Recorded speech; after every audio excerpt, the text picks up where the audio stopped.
할렐루야. 한 주간 평안하셨습니까? 네. 평안하셨어요? 네. 그래도 얼굴이 밝아 보여서 너무 좋습니다. 네, 기쁘네요. 네.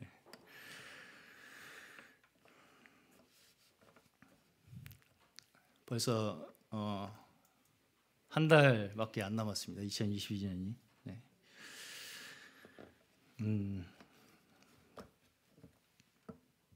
한 해를 시작하면서 저희가 주님 앞에 소원하고 또 마음으로 드렸던 그 모든 기도들이 이제 또 한 해를 마무리하면서 남은 한 달 동안 주님 앞에 더 간절한 마음으로 드려지는 시간 되시기를 바라고, 한 달이라는 시간이 뭐 짧다면 짧게 느껴지실지 모르겠지만 또한 1년의 12분의 1 아니겠습니까? 또한 우리가 하나님 앞에 은혜를 얻는 데는 결코 부족한 시간이 아닌 줄로 믿고 끝까지 한 해를 주님과 함께 축복 속에서 마무리하는 저희 모두 되시기를 바랍니다. 오늘 제가 함께 나눌 말씀은 제목대로 하나님과 화목하라, 고린도후서 말씀으로 본문을 가지고 함께 말씀을 나눠보려고 하는데요. 우리 이진호 형제님께서는 저번 주에 시험 준비하시는 관계로 입시 관계로 참석을 못하셔서 제가 질문을 하지 않겠습니다. 저번 주에 저희는 무슨 교제를 했었냐면요, 말씀을 나눴냐면요, 감사에 대해서 나눴어요. 감사절이었거든요, 저번 주가. 그래서 무엇에 대해서 우리가 하나님의 백성으로서 감사드리는 것이냐라고 했을 때, 구약의 사건들을 통해서 우리가 얻을 수 있는 이야기는 뭐냐면, 출애굽기의 사건에서 이스라엘 백성들을 애굽에서 불러내셨잖아요. 그때 유월절을 통해서 이스라엘 백성들을 선택하시고 그 죽음 가운데서 구원하시고 보호하시고 이끌어내시고, 또 결국은 언약하신 대로 그분이 약속한 땅으로 이끄시고, 그리고 거기서 축복받게 하시고 하는 그 모든 과정을 가지고 우리는 그 모든 것이 하나님께서 우리를 구원하신 하나님의 역사다 라는 것을 감사하는 자들이다 라는 것이 감사의 의미라고 말씀을 드렸었어요. 그래서 그 이 감사에 그렇게 이제 생각을 하셨을 때 다시 처음으로 돌아간다면, 결국은 하나님께서 우리를 죽음에서 구원하신 그 유월절의 사건에서부터 이 모든 우리의 구원의 사건의 시작은 거기서부터라는 것입니다. 그래서 제가 저번 주에도 그 모든 사실은 구약의 출애굽기에 이스라엘 백성들이 겪었던 유월절부터 광야의 사건, 그리고 가나안으로 들어가는 그 모든 사건들을 사실은 우리는 예수 그리스도께서 십자가를 통하여 한 번에 다 이루셨다. 그래서 우리는 예수 그리스도께서 십자가를 통해서 이루신 그 사건을 매일 기념하며 살아가는 것으로 그 모든 우리의 하나님께서 이루신 구원의 축복을 누리며 살아가고 감사하며 살아갈 수 있는 자들이다 라는 것이죠. 그렇다면 오늘은 제가 예수께서 어린 양이 되셨잖아요. 유월절의 어린 양으로 한 번에 그 모든 사건을 어떻게 이루셨냐, 이것에 대해서 좀 한번 생각을 해보려고 합니다. 보편적으로 우리가 기독교의 상징이라고 하면 무엇을 생각하시나요? 십자가죠. 오늘 십자가 액세서리 하고 오신 분이 없으신 것 같네요. 십자가 액세서리를 TV에서도 굉장히 많이 보게 되고, 심지어 막 래퍼들이 이제 땀만한 십자가 목걸이를 차고 나오는 것도 굉장히 우리가 많이 보게 되는데, 그리고 어쨌든 뭔가 이 장식의 목적이라던가 상징의 목적으로 굉장히 이 십자가라는 이 하나의 형상을 우리가 많이 접하게 되잖아요. 근데 이게 우리가 그렇게 습관적으로 접하기도 하고 어떤 의미인지 잘 모르고 있는 것 같은, 그렇게 취급되는 그 십자가 과연 우리에게 무엇을 의미하길래 이것이 우리 기독교의 상징이 되었느냐, 이것이 이제 우리가 한번 생각해 보아야 할 문제입니다. 먼저 이걸 우리가 이해하기 위해서는 뭐가 선행되어야 하냐면, 먼저 뭘 알아야 하냐면 성경에서 이 세상을 어떻게 설명하고 계신가, 이것이 필요해요. 이걸 알아야 돼요. 그래서 누구나 사실 이 세상을 바라보는 시각이 있어요. 누구에게나 있습니다. 이거는 누구도 없다고 말할 수가 없어요. 심지어 다은이도 있습니다. 제 셋째 딸. 그래서 다은이가 이제 세상을 바라보는 방법, 시각이 어떻겠습니까? 이제 한 번은 밤에 길을 걸어가는데 달이 자꾸 쫓아오잖아요. 그래서 왜 자꾸 쫓아오냐, 얘가, 달이 무섭다. 별도 쫓아온다. 같이 달과 별이 자기를 자꾸 쫓아온다는 거예요. 그게 이제 우주를 해석하는 다은이의 방식입니다. 그렇죠? 맞습니까? 이해 가시죠? 달이 움직이는 원리가 나를 중심으로 움직여요. 아무리 작은 일이라도 우리는 어떤 우리가 겪는 모든 일에 대해서 왜 이런 일이 나에게 일어나는지를 이해해 보려고 해요. 그것이 사실은 우리가 세상을 바라보는 시각이라는 것이죠. 그래서 사실은 이게 사람마다 다를 수밖에 없어요. 방금 다은이 예도 들었지만 사람마다 내가 경험한 만큼밖에 이 세상을 바라볼 수 없고 이해할 수밖에 없어요. 그래서 그 경험은 사실은 우리가 실제로 피부로 겪으면서 얻는 것일 수도 있고, 또 이제 자라고 성장하면서 교육에 의해서 얻는 것일 수도 있습니다. 그런데 이 각자의 세상을 바라보는 이 관점이 얼마나 우리에게 중요하냐면, 예를 들어서 저희가 이제 저번 주에 세미나를 하면서 야유회를 가지 않았습니까? 그때 다들 뭘 기도하셨습니까? 비가 오지 않기를 기도했죠.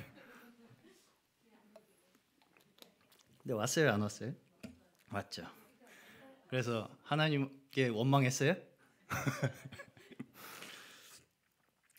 이런 일에 대해서도 어떤 관점에서는 하나님께서, 저는 그렇게 생각했습니다. 하나님께서 딱 그 시간만, 우리가 필요한 시간만 비를 안 내려주셨구나. 어때요, 제 믿음이? 그리고 어떤 관점에서는, 어떤 분은 그렇게 생각할 수 있어요. 그게 무슨 너무 자기중심적인 거 아니냐. 그냥 구름이라는 게 바람에 의해서 움직이는 건데, 구름이 좀 바람이 덜 불어가지고 천천히 움직여서 비가 좀 늦게 왔겠지 라고 하는 분이 있을 수 있고, 또 한 관점이 있는데 뭐겠습니까? 우리나라 분들이 대체적으로 가지는 관점이에요. 뭐냐면 우리나라 기상청이 그렇지 뭐. 우리나라 일기예보가 항상 그래. 우리나라 일기예보는 믿으면 안 돼. 이런 관점이 근데 우리가 별거 아닌 것 같잖아요. 되게 사소한 것 같지만 사실 이 각자의 생각하는 그 차이에서 나타나는 그 차이는 사실은 사람이 이 세상을 어떤 시각으로 바라보느냐의 전제 자체가 다른 거예요. 다시 말하면 세상이 뭘 향하고 있느냐, 어떤 원리에서 돌아가고 있느냐, 그리고 그 속에서 나라는 존재는 어떤 의미를 가지고 있느냐, 내 인생의 목적이 무엇이냐 라는 그 모든 것에서부터 사실은 다른 시각을 가지고 있다고 말할 수가 있는 거예요. 조금 제가 장황하게 말씀을 드렸지만 결국은 중요한 것이 무엇이냐면 우리가 사는 세상을 우리가 어떤 시각으로 바라보는 문제는 사실상 우리의 존재의 의미를 설명해 준다는 거예요. 내가 이 세상을 어떻게 바라보느냐가 내가 왜 이 땅에 존재하는가를 의미한다는 거예요. 그러면 뭘 우리가 알아야 되겠습니까? 성경에서 그러면 세상을 무엇이라고 설명을 하느냐, 이게 중요하겠죠. 성경에서 세상이 어떻게 돌아가고 있다, 세상이 어떤 원칙에 의해서 작동하고 있다라는 것을 우리가 알아야 할 텐데, 이것에 대해서 크게 성경에서는 두 가지로 말씀을 하고 있습니다. 첫 번째는 뭐냐면 영원의 관점이에요. 무한한 하나님의 역사. 그래서 하나님께서, 전능하신 하나님께서 이 우주 만물을 창조하셨어요. 근데 그 창조하신 만물을 그냥 아무 뜻 없이, 아무 목적 없이 창조하신 것이 아니라 그 만물을 통해서 하나님께서는 분명한 목적과 뜻을 그 가운데서 이루기를 원하신다는 것이죠.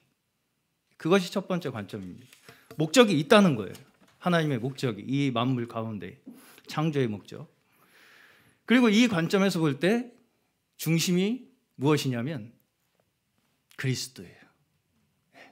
이것에 대해서 요한복음 1장 1절에서 3절을 제가 읽어드리겠습니다. 태초에 말씀이 계시니라. 이 말씀이 하나님과 함께 계셨으니 이 말씀은 곧 하나님이시니라. 그가 태초에 하나님과 함께 계셨고 만물이 그로 말미암아 지은 바 되었으니 지은 것이 하나도 그가 없이는 된 것이 없느니라. 아멘. 여기서 보시면 태초에 말씀이 계시다고 그러죠. 그리고 이 말씀이 누구와 함께 계셨다고요? 하나님과. 말씀이 곧 하나님이래요. 그럼 말씀이 누구예요? 그리스도죠. 그래서 이 말씀이 곧 그리스도이신 그분께서 이 세상 만물의 창조의 원리, 근원이라는 거예요. 그래서 이 만물의 중심 자체가 그리스도입니다. 그리고 두 번째로는 이 세상을 타락의 결과로 보는 거예요. 이 세상은 타락했어요. 우리가 보고 있는 이 모든 세상은 어떤 하나도 예외 없이 다 본 목적을 잃어버렸습니다. 이 관점에서는 성경에서 세상을 어떻게 설명을 하냐면 하나님께서 이 세상을 구원하시기 원하시는 역사의 관점에서 설명을 해요. 그래서 그분의 택하신 백성을 창세기부터 우리가 볼 수 있는 것이 구원하시고, 택하시고 구원하시고 하나님의 백성으로 삼으셔서 그 나라를 이루어 가시는 그 모든 하나님의 역사가 하나님께서 세우신, 어려운 말로 구속의 역사다 라고 보는 거예요. 그래서 이 관점에서 세상의 중심은 무엇이냐면 무엇이겠습니까? 예수 그리스도께서 십자가에 못 박힌 그 사건, 그것이 이 구속의 역사의 핵심이 되는 거예요.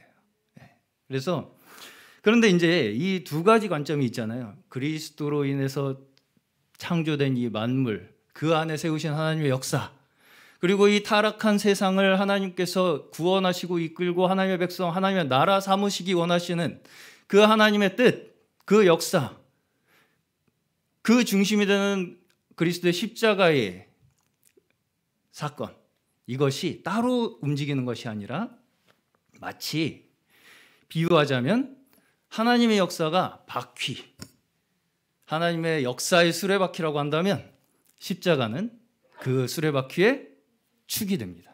축. 그 축을 중심으로 하나님의 역사가 돌아가는 거예요.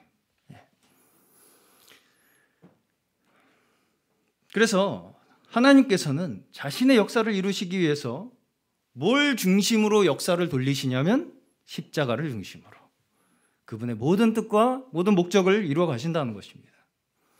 그래서 성경에서는 일관적으로 십자가가 하나님의 역사하시는 모든 것의 근원이라는 것을 계속해서 증거하세요. 바퀴가 돌아가기 위해서 바퀴의 중심에 축이 필요한 것처럼 십자가도 하나님께서 이루시는 그 하나님의 역사의 중심축이 된다는 것입니다. 우리가 여기서 잘못하면 십자가라는 것을 우리가 그저 신앙생활을 하는데 필요한 하나의 요소 정도로 생각할 수가 있게 된다는 것인데, 그것이 아니라 사실은 하나님의 역사를 우리가 바로 깨닫기 위해서 십자가를 통하여서만 우리는 깨달을 수 있다는 거예요.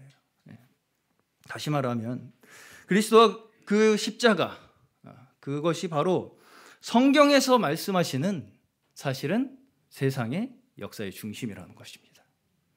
십자가가. 그렇기 때문에 우리 하나님의 관점에서 세상을 우리가 바라보지 않으면 어떤 일이 발생하냐? 이상하게 내가 무슨 일을 해도 내가 내 뜻대로 세상이 돌아가질 않아요. 비가 오지 않게 달라고 그렇게 기도했는데 비가 와요.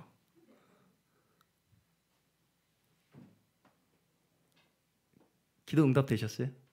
이번에? 되셨어요? 축하드립니다. 우리가 이 세상을 살아가면서, 그렇지만 우리 이준호 형제님께서는 너무 이 하나님 앞에 신실한 믿음을 갖고 계셔서 기도 응답을 받으셨는데, 항상 그럴 수가 없어요. 어느 때는 내가 생각하지 않은 상황이 발생하기도 하고 내가 원하지 않은 상황이 발생하기도 하는데, 그런 일을 당할 때 우리가 왜 이 일이 나한테 일어나는지에 대한 그 정확한 의미를 하나님의 관점에서 보지 않으면 알 수가 없다는 것이죠. 제대로 알 수가 없어요. 그냥 재수가 없어서, 아니면 그냥 왠지 오늘 일이 잘 안 풀려서, 나를 도와주질 않네 세상이.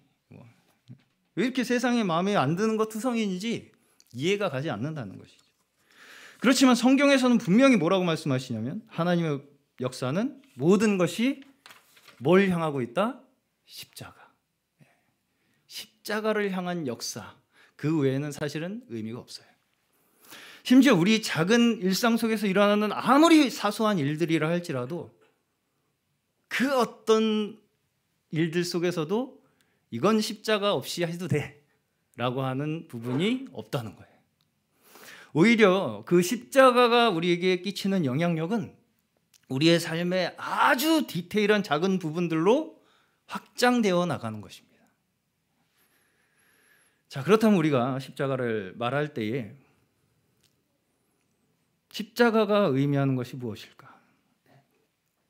먼저 의미하는 것이, 물론 예수님께서 우리의 죄를 대신해서 못 박혀 죽으신 것, 그 사건 자체를 의미하겠죠.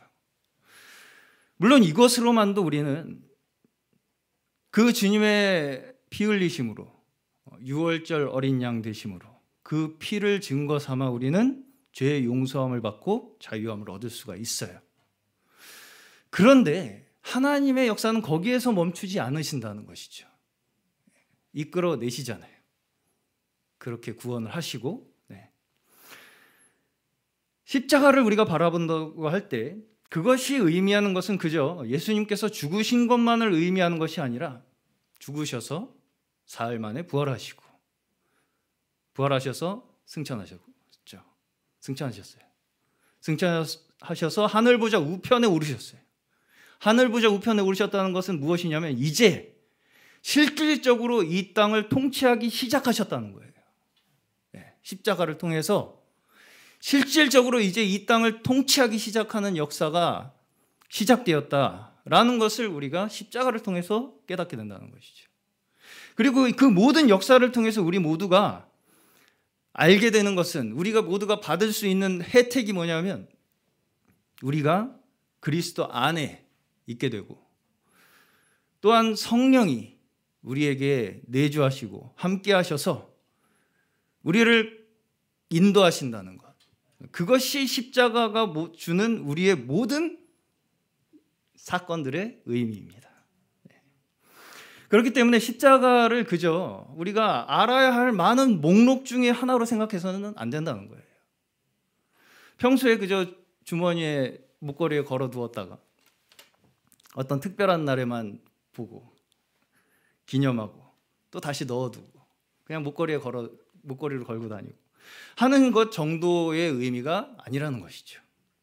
왜냐하면 하나님께서 세상을 구원하시고 이끄시는 그 역사의 중심에 십자가가 있기 때문입니다. 이 십자가에 대해서 제가 성경의 몇 가지 사건을 통해서 좀 살펴볼 텐데요. 마태복음 16장을 보시면요. 제가 본문을 읽어드리겠습니다. 21절에서 23절입니다. 이때로부터 예수 그리스도께서 자기가 예루살렘에 올라가 장로들과 대제사장들, 서기관들에게 많은 고난을 받고 죽임을 당하고 제3일에 살아나야 할 것을 제자들에게 비로소 가르치시니 베드로가 예수를 붙들고 가나여 가로되 주여 그리 마옵소서 이 일이 결코 주에게 미치지 아니하리이다. 예수께서 돌이키시며 베드로에게 이르시되 사단아 내 뒤로 물러가라 너는 나를 넘어지게 하는 자로다. 내가 하나님의 일을 생각지 아니하고 도리어 사람의 일을 생각하는도다 하시고, 여기서 보시면 예수님께서 제자들에게 이제 본인이 자신이 십자가에서 죽을 것이라고 이렇게 말씀을 하시죠. 그랬더니 베드로가 예수님의 그 말을 막아섭니다. 그렇게 하지 마시라고. 마가복음 9장 32절에서는 이 제자들이 이 이야기를 듣고 깨닫지도 못하고 물어보기도, 다시 무슨 뜻입니까? 라고 물어보기도 무서워했다, 이렇게 기록이 되어 있고요. 이 비슷한 구절이 누가복음 9장 45절에서는 심지어 깨닫지 못하게 숨겨졌다라고까지 이렇게 말씀이 기록이 되어 있습니다. 자, 제자들은 예수님께서 계속해서 그렇게 자신들에게 말씀을 하시는 이 십자가가 뭔지를 몰랐어요. 왜 우리에게 이 십자가가 필요한지를 깨닫지 못했습니다. 제자들의 고백을 이제 보면 주님을 하나님의 아들이라고 이렇게 고백하는 고백도 있습니다. 근데 또 얼마 안 가서 다 잊어버리고 또 뭐 가지고 싸우냐면 누가 더 크냐, 누가 더 높냐, 누가 더 잘났냐, 이거 가지고 또 싸워요. 다 여전히 다 어디에 머물러 있어요? 나 중심적인 그 생각에 머물러 있다는 것이죠. 그리고 결국 예수님께서 십자가에 못 박히시자 어떻게 됐습니까? 제자들은 다 도망가서 오들오들 떨고 있었어요. 베드로조차, 그 충성스러웠던 베드로조차 예수님을 3번이나 부인하는 사건이 일어납니다. 그들의 그 제자들의 모습을 보면 예수님께서 그렇게 3년 반을 제자들과 함께 육신으로 함께 했던 그 시간들이 그들에게 그렇게 큰 변화를 주지 못했던 것 같아요, 근본적으로. 그러나 주님께서는 뭐라고 말씀을 하시냐면 이 모든 문제들이 무엇을 통해서 해결될 것이라고 가르치시냐면 십자가. 그래서 요한복음 8장에서 바리새인들과 유대인들이 주님과 대화하는 장면이 나오는데요. 거의 대부분, 요한복음 8장의 거의 대부분이 그러한 대화입니다. 여기서 예수님께서는 그들에게 예수님 자신이 누구인지를 정확하게 계속해서 얘기를 하세요. 계속해서 헷갈릴 게 없어요. 근데 결국은 이 사람들은 그 장면의 마지막에서 뭐 어떻게 하려고 그러냐면 돌을 들어서 죽이려고 그래요. 그런 그들에게 28절에서 보시면 주님께서는 하나의 딱 기준을 정해주시는데 28절 읽어드릴게요. 이에 예수께서 이르시되 너희가 인자를 든 후에 내가 그인 줄 알고 또 내가 스스로 아무것도 하지 아니하고 오직 아버지께서 가르치신 대로 이런 것을 말하는 줄도 알리라. 또 이 비슷한 원칙으로 말씀하신 장면이 요한복음 3장에서 나옵니다. 니고데모라는 유대인의 높은 관원, 높은 지위에 있는 사람이 예수님을 찾아왔어요. 이 사람은 그래도 좀 예수님이 특별한 분이라는 걸 알아봤어요.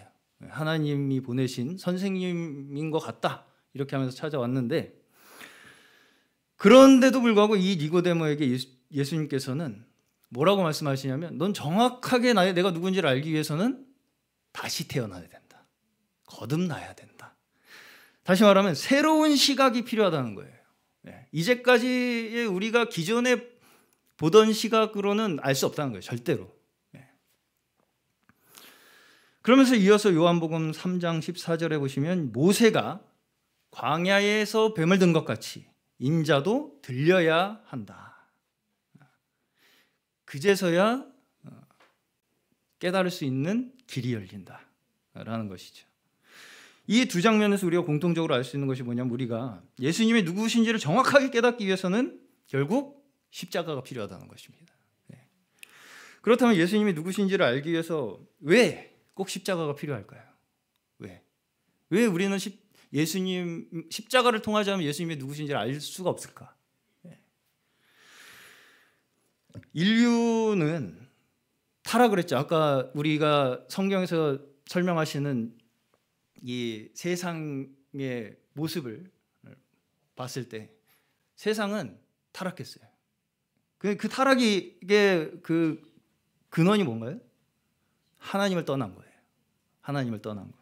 하나님이라는 분이 무엇을 의미하는 것이냐면 결국은 우리가 창세기에서도 볼 수 있듯이 생명을 얻지 못했잖아요.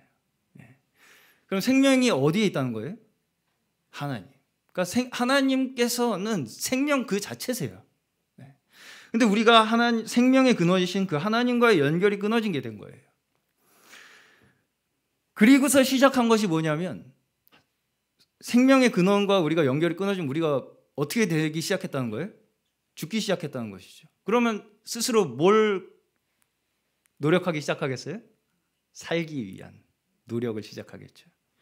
그래서 스스로 이제 자신을 구원하기 위한 노력을 시작한 거예요. 우리가 하나님으로부터 독립해서 나 스스로 내 힘으로 살아갈 수 있다라고 하는 그것을 하나님 앞에서 끝까지 내가 증명해 보이겠다라는 그 노력을 시작한 것입니다. 그것이 그리고 곧 사탄이 에덴 동산에서 하와를 속인 그 말 뭐라 그랬어요? 하나님과 같이 될 수 있을 것이다. 그것을 먹으면 그 지식을 네가 알게 되면 하나님과 같이 될 거야 라고 하는 그 거짓말이라는 거예요. 그 거짓말에 우리가 계속해서 속고 있다는 것이죠. 지금까지 우리 인간이 쌓아올린 이 모든 업적들, 금자탑이라 그러면 뭔가 이 물질 문명이잖아요. 상아탑이라 그러면 지식의 문명들이잖아요. 이 모든 것들이 진짜 우리에게 득을 주고 있는 인류에게 이것에 대해서는 세상 사람들조차도 누구나 동의하지 않아요. 어떤 것들은 오히려 인간을 좀먹고 있다고 말하고 있습니다. 우리나라 속담에 이런 속담이 있어요. 호랑이 등에 탔다. 들어보셨나요? 호랑이 등에 탔다. 호랑이를 잡으러 갔어요. 그러다가 어쩌다가 호랑이를 올라타게 됐어요. 그러면 이제 호랑이 등에 올라타는데 호랑이가 막 달려요. 그럼 내릴 수 있어요, 없어요? 내리면 어떻게 돼요? 잡아먹히죠. 그래서 굉장히 뭔가 큰일을 해보겠다고 나서서 호랑이를 잡으러 갔는데 어쩌다 타게 된 거예요. 근데 겉으로는 뭔가 호랑이를 잡은 것도 같고 뭔가 타고 막 열심히 대단한 일을 하는 것 같지만 언제 내가 잡아먹힐지 모르는 그런 상황에 처해 있다는 것이죠. 이것이 어찌 보면 우리 인간이 스스로 쌓은 문명들을 타고 있는, 문명이라는 호랑이를 타고 있는 인간의 모습이 아닐까 저는 그렇게 생각이 들었습니다. 그리고 이것이 우리에게 가져온 가장 큰 문제가 무엇이냐면 하나님과 단절됨으로써 가장 큰 문제가 우리 모두가 단절됐다는 거예요. 성경의 최초의 살인 사건으로 기록된 사건 무엇인가요? 가인과 아벨. 이 가인과 아벨 사건에서부터 인간은 결국 이 살인 사건의 본질이 뭐냐면 내 문제를 저 사람에게 책임지우는 거예요. 내 문제잖아요. 하나님께서 내 제사를 받지 않은 건 내 문제예요. 근데 그 사람을 죽여요. 상대방을. 나를 위해서 남의 피를 흘리는 이 사건은 가인의 범죄나 지금 일어나고 있는 저 윗동네에서 러시아 또 어디죠? 앞에가 뭐죠? 우크라이나. 예. 또 뭐 우리 윗동네도 열심히 하고 있죠. 이 모든 나라 간의 전쟁, 이 모든 원칙이 심지어 우리가 작은 이기심으로 행하는 것조차도 사실은 다 그 원칙은 같다는 거예요. 같다는 거예요. 이것이 우리 그리스도인이라고 해서 또 예외가 될 수가 없다는 것이죠. 저희가 수요일에 이제 고린도전서를 나누고 있는데 이 고린도전서에서 나오는 고린도 교회 또한 결국은 그 고린도 성도들 가운데 있었던 이기심들, 자기 중심적인 생각과 행동으로 서로 대적하고 분쟁하고 분열하는 것을 볼 수가 있습니다. 그리고 이런 작은 이기심, 나를 조금이라도 중심 삼는 이 모든 우리의 생각들이 결국은 뭐가 되냐면 사탄이 이 세상을 점령하는 주둔지가 돼요. 우리의 마음의 거점을 삼아요. 그 우리의 작은 이기심과 나를 중심 삼는 그 마음에 사탄은 또아리를 튼다고요. 만약 여전히 우리가 서로 차별하고 분쟁하고 나의 힘과 능력으로 뭔가 자랑하려고 하고 내 문제를 남에게 전가시키려고 하는 그 마음들이 아직도 남아있다면 그것은 1차, 2차 세계대전에서 벌어진 대학살이나 지금 우크라이나 전쟁과 본질상 다르지 않다는 것입니다. 다르지 않다는 거예요. 이것이 바로 하나님 앞에서 스스로 인간이 독립하겠다라고 하는 그 권리를 주장하면서 내 자아를 보호하기 위한 인간의 죄성입니다. 그리고 이러한 죄의 결과로 온 것이 사망이에요. 어떠세요? 이 결과는 필연적으로 사망일 수밖에 없어요. 우리가 하나님으로부터 스스로 불리한 결과로 우리는 결국 사망을 맞게 된 것입니다. 우리가 있어야 할 자리에 있지 않음으로 해서 오는 것이 죄이고요. 그 죄의 결과로 우리는 결국 죽을 수밖에 없는 처지에 놓이게 된 거예요. 그것이 우리의 현실입니다. 성경에서 의미하는 사망이라는 것은 단지 우리의 육신의 죽음만을 의미하는 것이 아니에요. 영적인 의미에서 죽음은 생명의 근원에서 우리가 분리되어서 더 이상 우리의 원래의 기능을 할 수 없게 된 상태를 이야기해요. 마치 식물이 땅에서 그 뿌리가 뽑혀서 잠시는 살아있는 것처럼 보이지만 결국은 끝에서는 더 이상 제 기능을 할 수 없고 죽을 수밖에 없는, 시들어 말라 죽을 수밖에 없는 그것과 마찬가지라는 것이죠. 그래서 우리가 사실 잘 생각해 보시면, 제가 어제도 어떤 한 주일 학생이 4학년인데 인생이 재미가 없다는 거예요. 너무 매일매일이 똑같다는 거예요. 이렇게 인생이 반복되고 재미없냐? 사는 게 사는 것 같지 않다. 네. 누구라고 말씀은 안 드리겠습니다. 그렇게 사는 건 진짜 사는 게 아니라는 거예요. 네. 그렇죠? 공감하시죠? 네. 어느 정도 그런 부분이 다 있습니다. 결국은 이게 우리 죄의 무게로 말미암아서 우리가 살아도 사는 것 같지 않은 그런 삶을 살 수밖에 없다는 거예요. 우리가 사실은. 그리고 다른 의미에서 이 사망이라는 것은 우리를 그냥 사망으로 내버려 두는 것이 아니라 그 사망의 절망의 구렁텅이로 끌어당겨요. 강력한 힘으로. 네. 그 구렁텅이로 우리를 끌어당기는 힘에 있어서는 강력합니다. 그래서 반대로 이야기하면 하나님의 뜻을 이루지 못하게 완전히 그 감각과 기능을 상실시키는 것이 바로 이 사망이라는 것이죠. 그렇기 때문에 인간의 원래의 상태에서는 하나님의 계획을 결코 우리는 알 수도 없고 이룰 수도 없고 하나님 나라를 볼 수도 없다는 것이죠.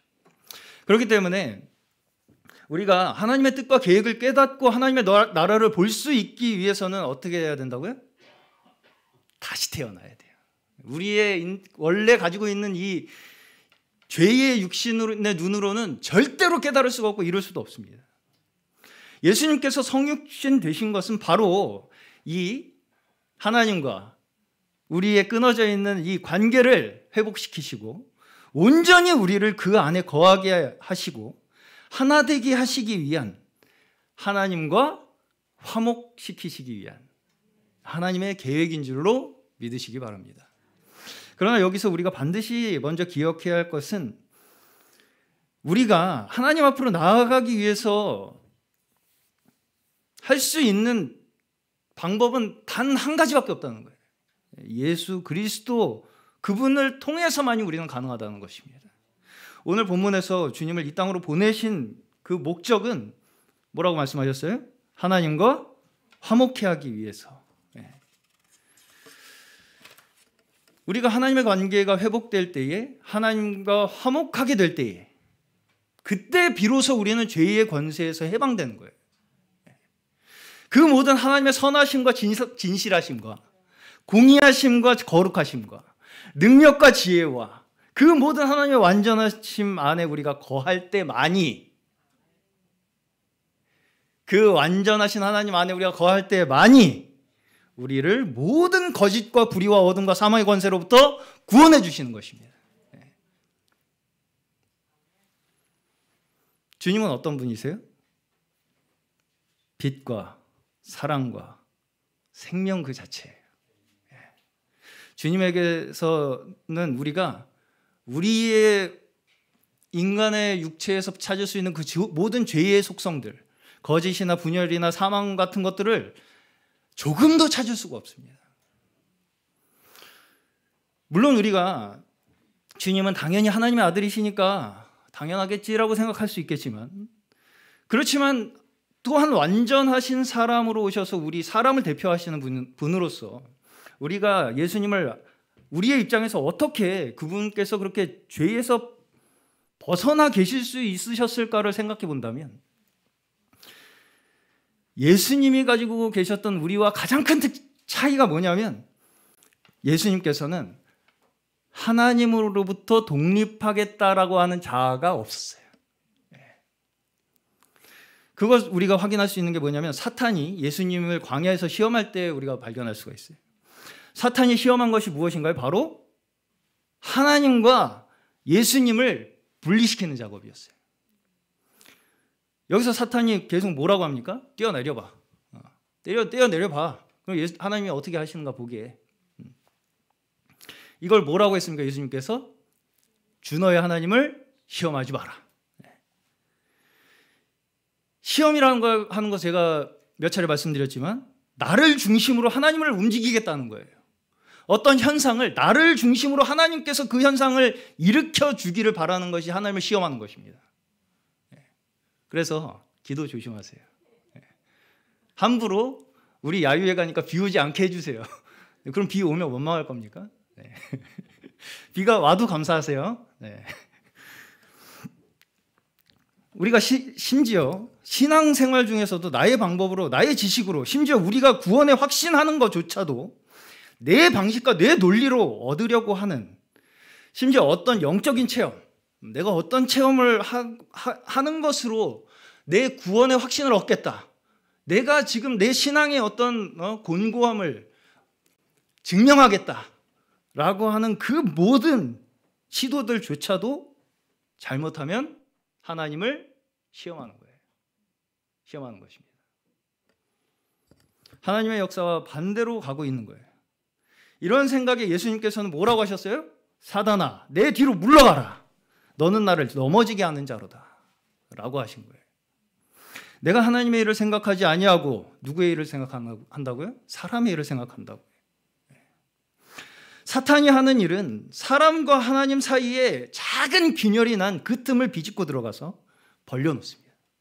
벌려놔요.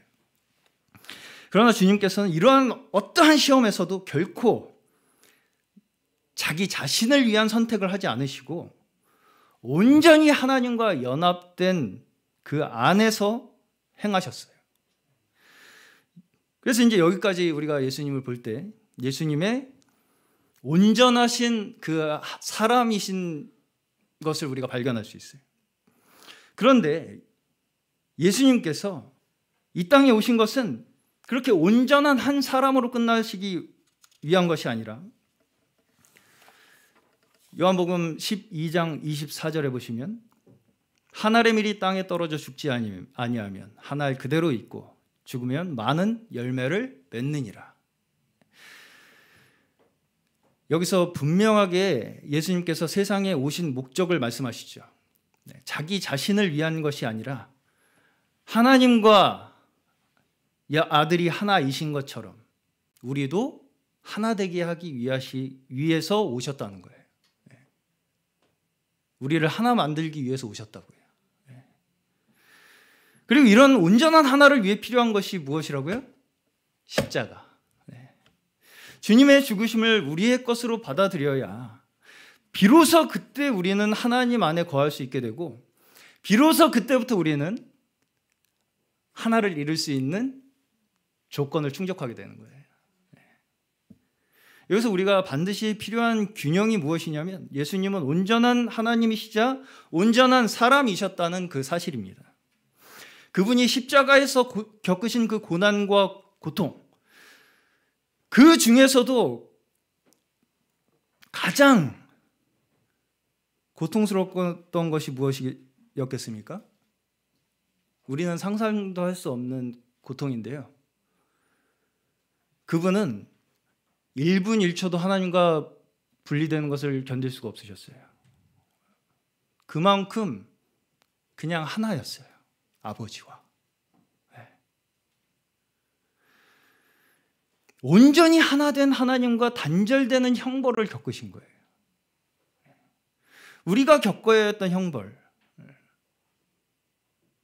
죽을 수밖에 없었던 우리 죄인들을 위해서 죄 없는 예수님께서 죄인의 모습으로 오셔서 우리의 죄를 대신한 유월절 어린 양이 되신 것입니다. 그러나 여기서 우리가 주님께서 어떻게 그럼 죽음에서 부활하실 수 있느냐? 이것은 예수님께서 하나님의 아들이시기 때문이에요. 사망은 우리를 어떻게 죽음으로 이끄냐면 우리의 죄를 공격해요. 우리의 죄를 공격해요. 우리가 가지고 있는 죄. 그래서 그 죄를 공격함으로써 사망은 우리의 죄를 공격해서 우리를 죽게 만든다고요. 근데 예수님께서는 공격할 죄가 있으세요? 없죠. 그러다 보니까 사망 가운데 들어가셨을 때 사망이 힘을 못 써요. 그러니까 사망이 패해진 거예요. 주님 앞에서. 그래서 죽음을 이기실 수 있으셨던 것입니다. 온전한 사람으로 오신 예수께서 우리를 대신해서 제물로 드려지셨기 때문에 우리가 그 십자가를 바라볼 때에 우리의 하나님과 단절되었던 모든 우리의 관계가 십자가를 통해서 해결되었다는 거예요. 그리고 부활하신 그리스도와 함께 이제는 하나님 안에서 우리가 모두가 온전한 하나를 이루셨음을 믿으시기 바랍니다. 우리는 오직 십자가에 못 박히신 그 그리스도만이 우리를 구원하실 수 있는 유일한 구원자라는 것을 믿어야 하고요. 오직 그 안에서만이 우리는 하나님께 나아갈 수 있고 만날 수 있으며 그분 안에 거할 수 있음을 믿으시는 저희 모두 되시기를 바랍니다. 말씀을 정리하겠습니다. 결국 하나님께서 이루시기 원하는 최종 목표는 뭐냐면 하나님께서 창조하실 때부터 그분의 목표는 그분의 말씀으로 창조하신 대로 말씀이신 그리스도께서 그러면 아까 뭐라고 말씀드렸어요? 이 세상의 창조의 원리라고 말씀드렸잖아요. 그 예수 그리스도의 통치, 왕 대신 예수 그리스도 아래서 복종되고 통일되는 것이 하나님의 창조의 목적이에요. 이해 가시나요? 네. 우리는 오직 하나님께서 우리에게 이루신 그 구원의 역사를 바라보고 십자가를 통해서 우리 가운데 이루실 그 하나님의 영광의 나라를 소망하면서 그 십자가를 통해서 역사하시는 그 구원의 지혜, 이 지혜만큼 이 땅에 놀라운 지혜가 없다는 거예요. 이 지혜를 찬양하고 경배드리는, 영광들 돌리는 자들인 줄로 믿습니다. 그렇기 때문에 십자가는 실제로 우리의 삶의 역사예요. 어떤 대적의 공격과 환난 속에서도 우리에게 흔들리지 않는 믿음의 역사를 우리에게 이루어 주시는 거예요. 이 거친 세상 가운데서도 우리가 계속해서 우리의 사랑의 수고를 이어가게 해 주시는 것이고요. 절망 중에서도 소망의 인내를 가지게 하시는 것이 십자가입니다. 십자가가 그저 우리가 원할 때만 그때그때 주머니에서 꺼내서 찾는 그러한 십자가가 아니라 우리의 존재 그 자체, 우리의 존재 그 인생 그 전체가 이 주님의 험한 십자가, 이 앞에서 떠나지 않는 저희 모두 되시기를 주님의 이름으로 간절히 축원합니다. 우리 함께 찬